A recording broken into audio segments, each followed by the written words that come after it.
Alright, so today's video topic is one that I can directly relate to because when I first started my journey about caring what I was putting into my body, caring about what I was eating and drinking and stuff like that, I decided to cut gluten and dairy out of my diet. And so when I cut dairy out, of course I did the natural healthy thing and I started to consume soy products instead. I was doing soy milk, soy ice cream, soy yogurt, and a thing that really upsets me, even when I look back on it till today is I would look at the back of the labels, and on the soy products, I'd notice that it didn't have cholesterol in it. And at the time, I didn't know that it had to be an animal product in order to have cholesterol.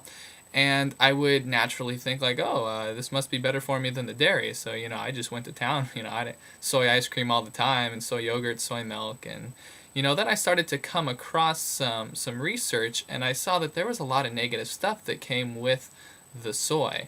So today, currently, I don't eat dairy, gluten, or soy. And a cool thing when you cut those three things out of your diet completely is it really limits the processed foods you can eat, because almost every processed thing or thing you have to unwrap in order to eat usually contains at least one, if not all three of those things. So in this video, I basically just want to go through some of the research, some of the negative things I was able to find in the soy, and then if you guys want to consume it or continue to consume it after that, it's all up to you, So basically, I just want to go through some of the reasons why most forms of soy are not health foods. And at the end of this video, I'll actually be telling you which forms of soy are okay to eat and the forms of soy that are not okay to eat. So basically, I just want to make this short, sweet, simple, and to the point. This could be a 2-hour topic, but of course in these YouTube videos you get about 10 minutes. So basically, number one, it just contains a large amount of anti-nutrients. You've got things like enzyme inhibitors that block your body's ability to release the enzymes necessary for protein digestion. Most people refer to the trypsin inhibitors when they're talking about this topic, and basically trypsin is a digestive enzyme secreted by the pancreas that breaks down proteins in the small intestine. And in animal testing, animals that were fed diets high in the trypsin inhibitors, it caused enlargement in the pancreas and a lot of digestive disorders and sometimes even cancer. Number two, soybeans also contain hemagglutinin, and this is something that causes red blood cells to clump together. And when the animals were fed the hemagglutinins and the trypsin inhibitors, they're both growth inhibitors as well, and so it caused animals to not grow regularly or normally.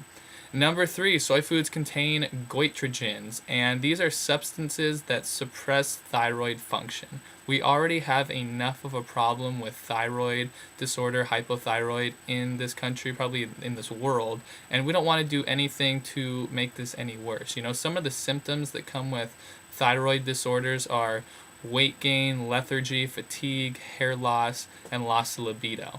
Number four, they also contain phytic acid, and that's actually a type of fiber. And what phytic acid does is it makes the body unable to absorb essential minerals, things like calcium, magnesium, copper, iron, and zinc. Number five, it contains a lot of omega-6s, and a lot of omega-6s contributes to, it's like a pro-inflammatory. And this is another problem that we have a great deal of in this country and around the world, and this is also why, or proof in the pudding, one of the most popular drugs sold are anti-inflammatories. So again, we don't want to be doing anything to further that issue. Number six, it contains phytoestrogens or isoflavones, and these mimic and sometimes even block the hormone estrogen. And the effects of something like this can include endocrine disruption, thyroid suppression, immune system suppression of sperm production, breast cancer, colon cancer, infertility, and growth problems. There's also a lot of other problems that come with soy. Most soy is genetically modified. It has high toxic levels of aluminum. It's one of the most allergenic foods known to man. It contains a lot of MSG. And soy foods also increase the body's need for vitamin D, and it also increases the body's requirement for vitamin B12. And even some studies actually suggest that it is not a complete protein. It shows that it is lacking the essential amino acid methionine. So honestly, guys, the list goes on and on with this topic, but again, I'm going to try to keep this short, just give you some reasons, and then you guys can decide from there if it's something that you want to be putting into your body or not. There's just nothing that's so good in the soy that you can't get from other food sources. So to me, it just made sense to cut soy out completely. I can get all the other, good things, I guess, that might be in soy from other foods that don't have all the other negative things in them. And another thing you guys need to understand is, there's things like soybean oil and stuff like that in a lot of the processed foods. So even though you're not buying the direct soy products like soy milk, soy yogurt, soy butter, stuff like that, it doesn't mean that you are not getting a good amount of soy put into your body, because a lot of the things you have to unwrap and open to eat, which is like 99% of the food bought here in America and around the world, so your soy consumption can really add up. So if the best way to avoid this or keep this from happening is when you pay attention to what you eat and basically just eat foods that are whole, organic, raw, and unprocessed. That would cut down on a lot of problems we have, but definitely it would definitely cut back on the amount of soy that you're putting into your body. So some of the safe forms of soy to consume are the fermented forms, and that's tempeh, natto, miso, and some soy sauces. And the ones you want to stay away from are basically everything else. All the unfermented forms are what you want to stay away from. So the soy milk, tofu, you definitely want to stay away from.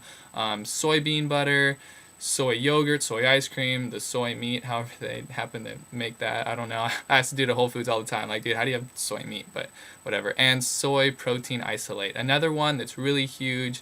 You want to keep the babies away from the soy infant formula. I'm actually going to make a separate video just talking about that, because I just know a lot of people that are giving their kids that stuff. And when you read the studies about what it's doing, not good. So if you are giving your kid that or plan on it, whatever, please stop.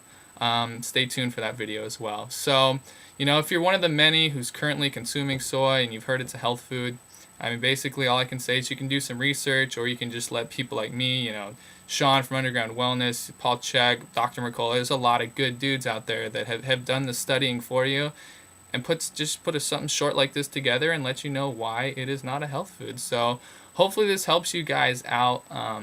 Stay tuned in the future. I got some good videos coming up. Subscribe, and also leave some comments if you guys want to ask some questions about this, or there's some controversy, if you got some other things you'd like to bring up, go ahead and do so. Until next time, take care, guys.